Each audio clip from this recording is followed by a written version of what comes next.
Today we've got Dave Cassidy joining us, the president of Unifor Local 444. Welcome to the show, Dave. Thank you. Thank you for having me. How are you and your family doing during this pandemic? We're doing good. We're doing good. I mean, listen, it's unprecedented times for every family, and we've had the opportunity to actually maybe eat as a family, do game nights as a family, get together more as a family. With my job, I'm gone quite a bit and on the move, and this has kept me at home a lot more, which is pretty good. But I'm pretty much sick and tired of Zoom calls and conference calls, etc. I'm a touchy-feely type of guy, and it's pretty tough that way. But no, we're holding out pretty good. Thank you. How has the pandemic affected you and your members at Local 444? Oh, almost immediately. This has been terrible. Almost immediately, all of our facilities shut down. In the manufacturing sector and in the casino, our parts plants. We had a few that was still operating. We represent a long-term care home as well, and they've done a heck of a job through this pandemic.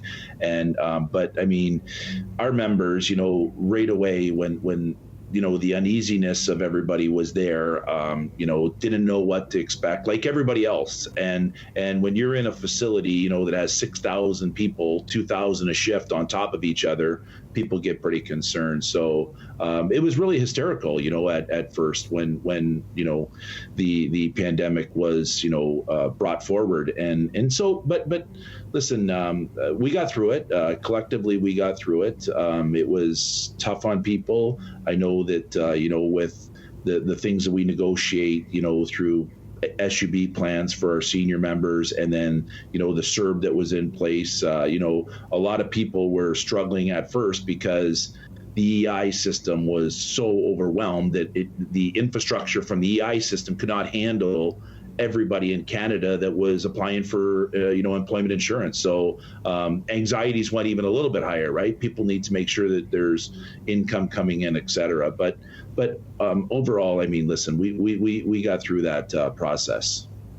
Well, tell us now about the new protocols implemented at FCA for the safety of your members, and what's been the feedback from your members? Well, listen, as I said, the anxieties of people coming back were going to be pretty difficult. The leadership of both the union and the company went on a tour inside the facility prior to any of the members coming back. We had our trades in there working. We had, about 150 trades in there working during the time that everybody else was down, and they were putting up barriers. They were putting up, things that would separate job stations, as they did in all of our facilities where people couldn't social distance away from each other. We had outside cleaning companies in, cleaning everything, making sure everything was disinfected. So it was the work that went into it to get it ready to be able to come back so people can social distance. They really went above and beyond. The protocols that are in place now is, you're asked a question, you're asked, 4 questions every day, how you're feeling. And those questions give you an opportunity that if you aren't feeling well, that you stay home, you don't come. And then when you get to the facility, you go through a tent. You're handed your PPE at that point. You show them on an app that there is that you have, answered correctly to the questions, that you're feeling well. Then you go through an infrared camera that takes your temperature.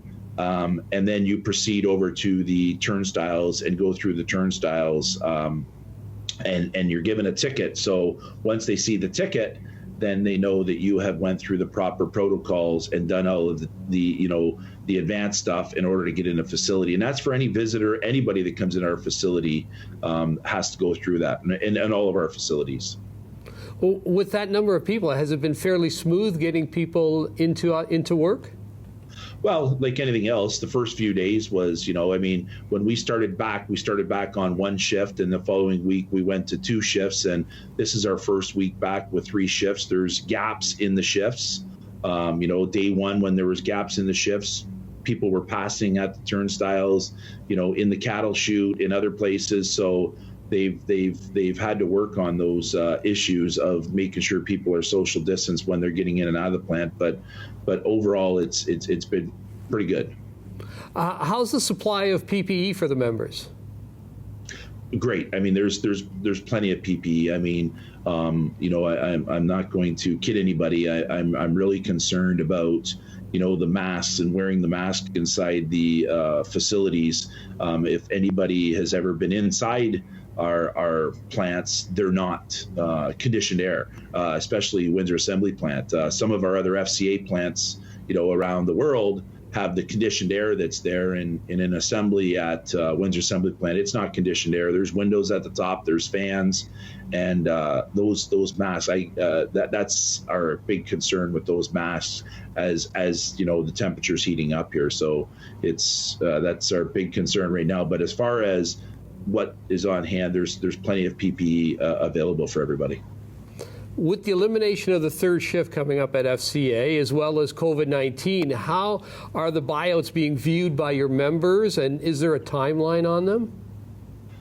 Well, those who are receiving, the buyouts, we were able to negotiate some very good incentives. A lot of people, don't get incentives. Don't they retire and they just retire?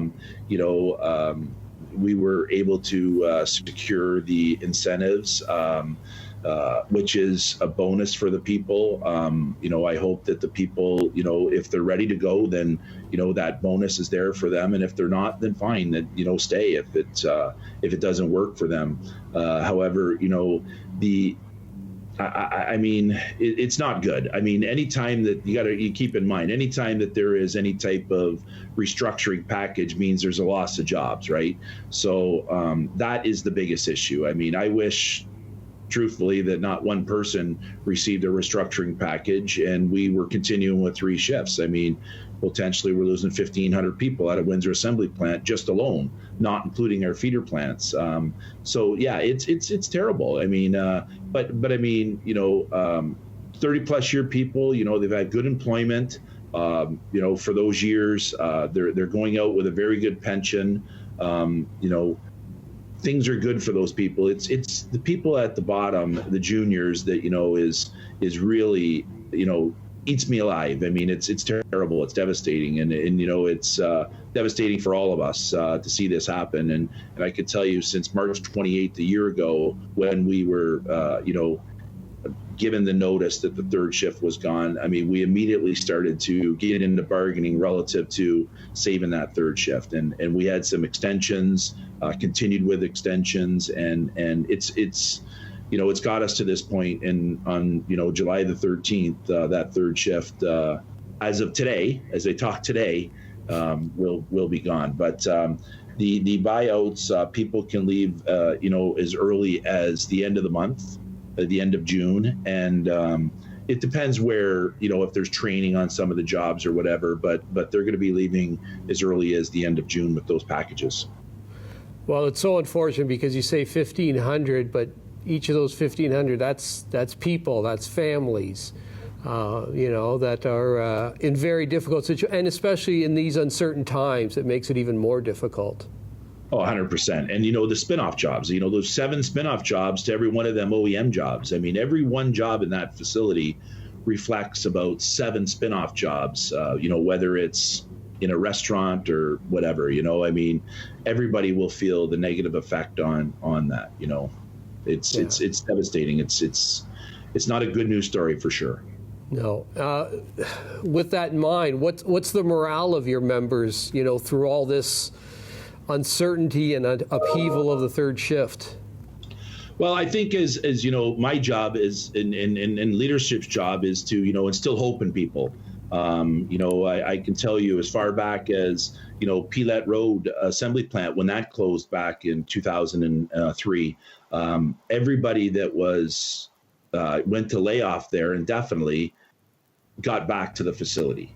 Our job, and we're going to continue pushing as hard as we can to make sure that we get everybody back to work eventually, that was at Windsor Assembly Plant that will go to layoff. I mean, some people might leave, take off for other, employment. Obviously, they have 5 years callback rights or time for time, whatever is greater.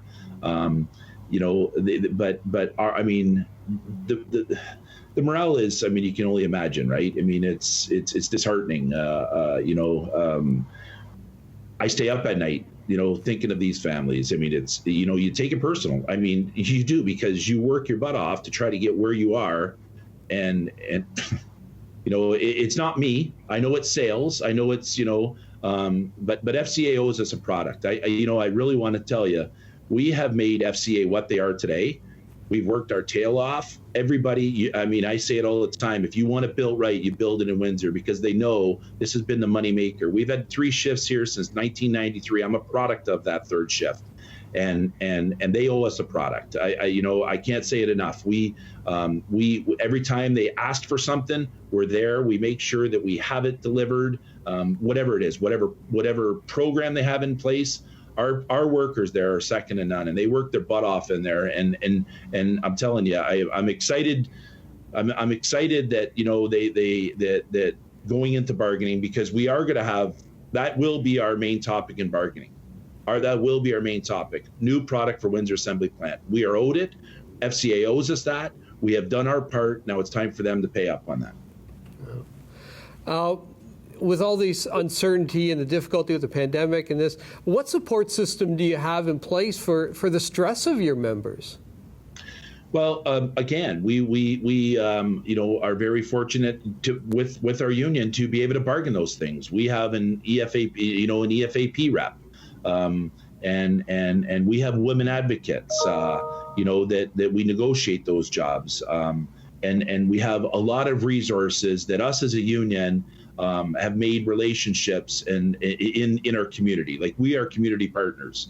We're not on an island by ourselves. You'll see Local 444 out in the community everywhere, being involved with all of these different organizations. So we have lots of supports out there for our members, that anybody that needs any type of support, and it's 24/7.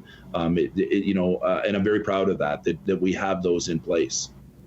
Well, you should also be proud, Local 444 gives so much to the community and charity-wise, and how difficult it's going to be moving forward, because you won't have as many members.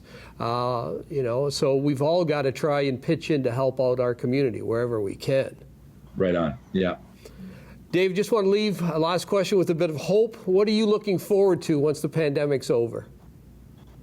Well, I hope that, personally, I hope that maybe sports might come back on. Everybody knows that I'm a sports buff. I love sports. Hopefully, I won't have to watch the 1976 World Cup or anything over and over and over again. That people will be able to, we'll be able to return back to restaurants. That the world that we live in today will be changed. You always say that, this too will pass, and I know it will pass, and we get things back up normal, get back to our normal lives. It's really, this is really put a wrench into a lot of people, whether it be at home, through depression and stuff like that. I think moving forward, I'm really looking forward to not from labor's perspective, but just Canadians, that we get back to just caring for each other. That this world comes back to how we knew it. Maybe this brought people closer together. Maybe this brought families closer together. Things we took for granted, but moving forward, I just hope that things come back to normal. We can go out and enjoy ourselves. We don't have to worry about being, touching somebody or being too close to somebody, and we'll be able to get back to that huggy-lovey feeling that we once knew. So that's what I'm hoping for. Well, Dave, thanks for your time. I know you're extremely busy with everything going on there. Please, to you and your membership, please be safe and stay well. Thank you. I really appreciate it. Thanks. That was Dave Cassidy, President, Unifor Local 444.